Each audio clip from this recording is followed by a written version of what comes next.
Hi everyone, I can't wait to meet you all.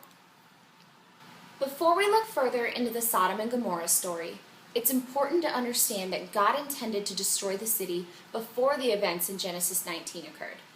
God makes this clear in Genesis 18 when he tells Abraham that the outcry against Sodom and Gomorrah is so great and their sin so grievous. Once God's angels arrive in Sodom in Genesis 19, Lot shows great hospitality to them, even though they were disguised as men. When the other men of the city find out about Lot's guests, they demand that Lot hand them over so they can have sex with them.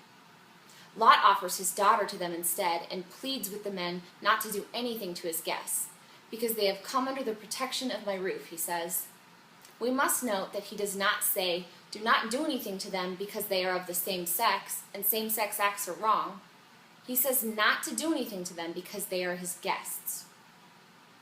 A story in Judges 19, which is strikingly similar to the Sodom story, underscores this focus on inhospitality and not gender. There, a traveling Levite and his concubine stop in the town of Gibeah one evening. They are invited in by an old man who is not native to the town, and he shows them the utmost hospitality. While they are enjoying themselves, though, a group of aggressive men surround the house and shout for the Levite to be brought out so that they can have sex with him. Wanting to protect his guests, the old man offers his virgin daughters to the men. Then the Levite gives up his concubine over to the men, and they brutally rape her to death.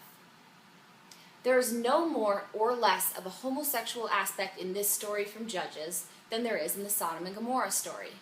But Sodom and Gomorrah has been interpreted as a biblical account that condemns homosexuality.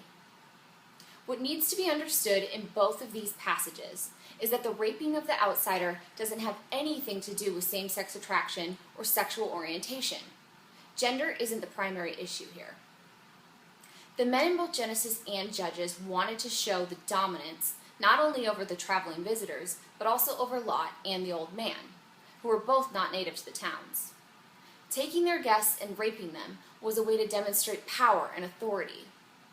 It is also important to understand that the offering up of the women in these stories had nothing to do with gay sex or heterosexual sex. In a patriarchal society, to place a man in the position of a female was the most dishonorable thing that you could do to him. But that does not reflect a concern with same-sex behavior itself.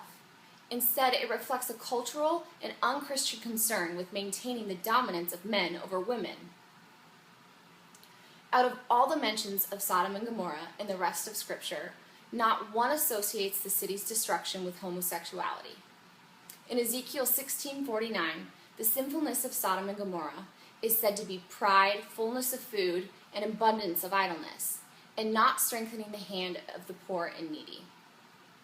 While Ezekiel also says that they committed an abomination before God, the word abomination is used 117 times in the Old Testament, and only 2 of those times refer to male same-sex intercourse.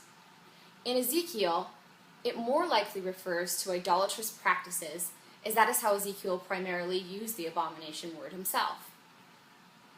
When we look to the New Testament, Jesus himself associates the sin of Sodom with inhospitality in Matthew 10, verses 12 through 15, and Luke 10, verses 10 through 12.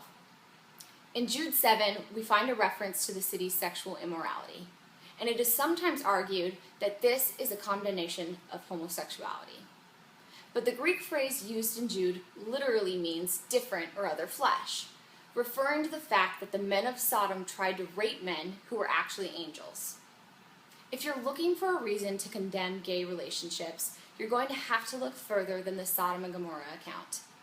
When we take into consideration the cultural context of the story, as well as the Bible's own teachings about it, it becomes clear that God's destruction of the city had nothing to do with loving same-sex relationships. Thank you.